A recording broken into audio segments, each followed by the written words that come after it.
جو شادیوں میں لفافے یا گفٹ لیتے دیتے ہیں کیا یہ ٹھیک ہے؟ ان کا سوال یہ ہے شادیوں میں جو لفافے دیتے لیتے ہیں یا گفٹ لیتے دیتے ہیں کیا وہ ٹھیک ہے؟ بالکل ٹھیک ہے بھائی.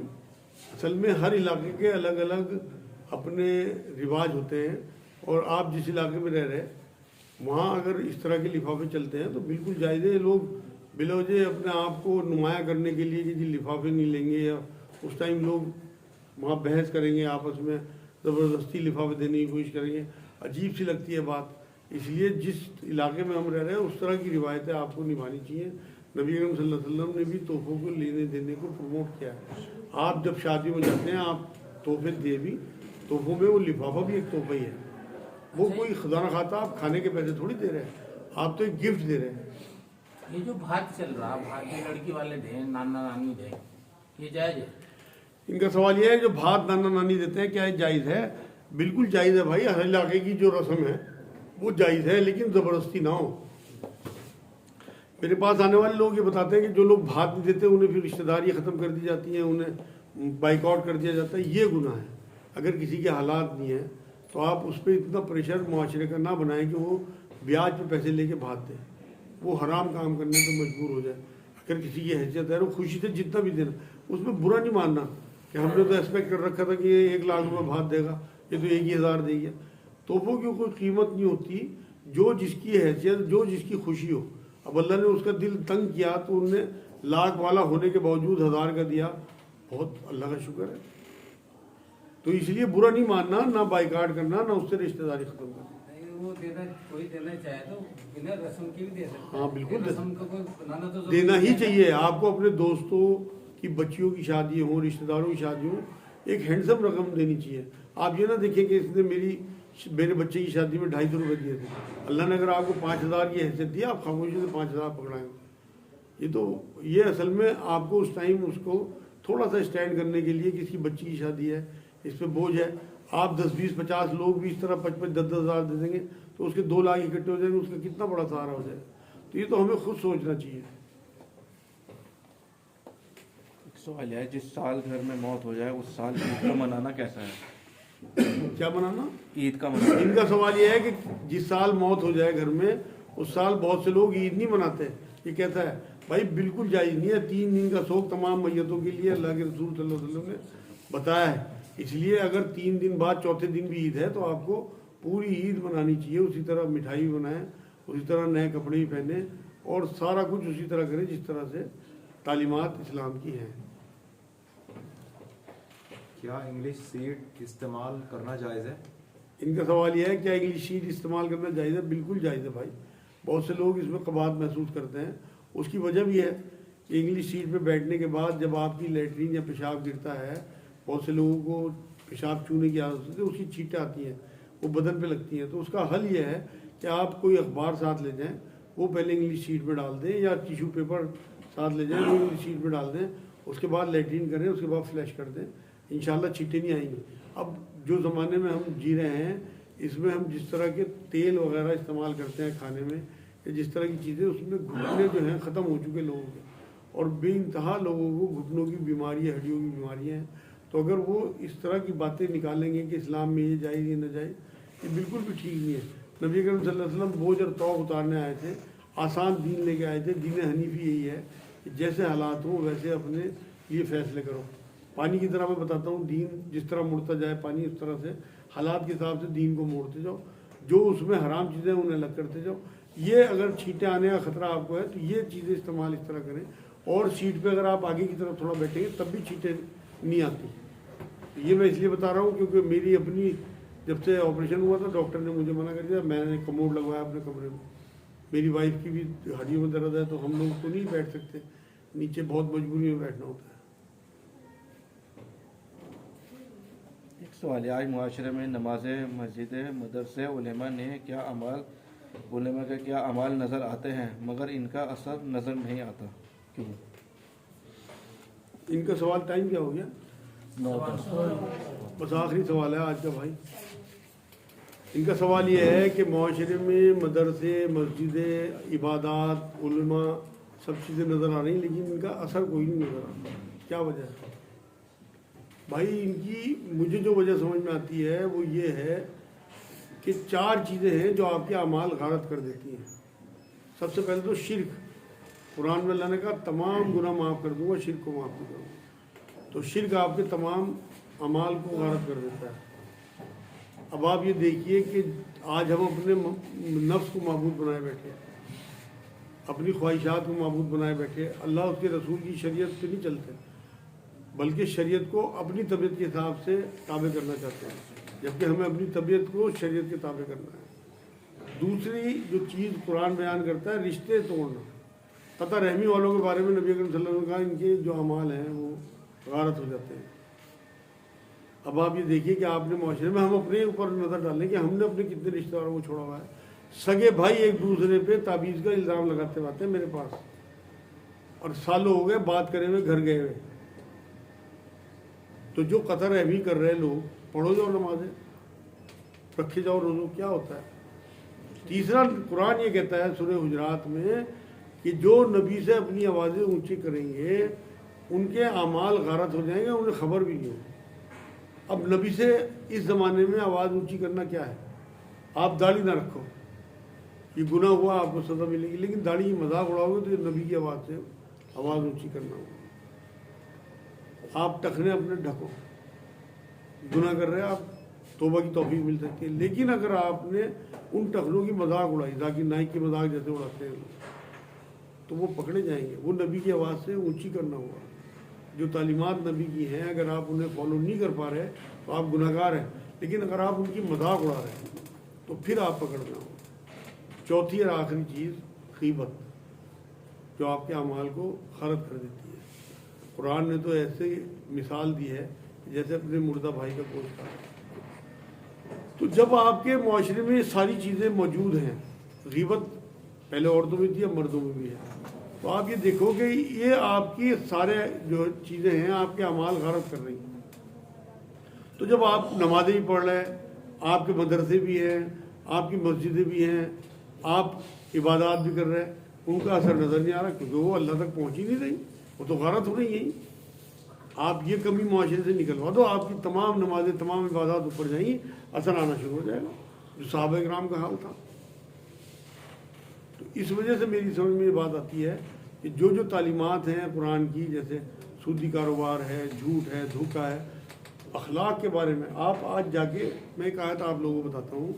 قرآن میں سورہ بقرہ کی 83 نمبر آیت آپ پڑھنا، اس میں اللہ رب العزت نے یہ بات بتائی ہے کہ میں نے بنی اسرائیل کو حکم دیا تھا کہ اپنے قرابت داروں، اپنے رشتہ داروں، غریبوں، مسکینوں کا حق دو، اور لوگوں سے اچھی اور بھلی بات کہو. مطلب لہجہ بھی اچھا ہو، اخلاق بھی اچھا ہو، بات بھی اچھی ہو. اس کے بعد تم نماز بھی پڑھو، اس کے بعد تم زکوٰۃ بھی دو. اللہ نے تمام انسانوں کے حقوق بیان کرنے کے بعد پھر نماز کا اور زکوٰۃ کا ذکر کیا، عبادات کا. تو اللہ کو پہلے اپنی مخلوق سے محبت آپ کی پسند آئے گی. اب ہم لوگوں کو تو گالیاں دیں، ادھر مسجد کی طرف دوڑے جائیں کہ تکبیر اولیٰ بھی ہماری فوت نہ ہو، کیسے ہو جائے گا؟ آپ آج نوٹ کرو اسے، سورہ بقرہ 83 نمبر ہے، آپ کو ترتیب مل جائے گی دین کی کہ اللہ کی منشا کیا ہے، وہ کیا چاہتا ہے ہمارے. تو انشاءاللہ تعالیٰ آپ کو زندگی گزارنا بھی آسان ہوگا اس آیت کے حوالے سے. آج کے لیے انشاءاللہ اتنا ہی، باقی اگلے ہفتے کریں گے. اگلے ہفتے کیونکہ آخری ہفتہ ہے تو کھانا سب ساتھی ساتھ کھائیں گے، اپنے ساتھ مہمانوں کو بھی لا سکیں، سب مدعو ہیں انشاءاللہ. وما علینا الا البلاغ. السلام علیکم ورحمۃ اللہ.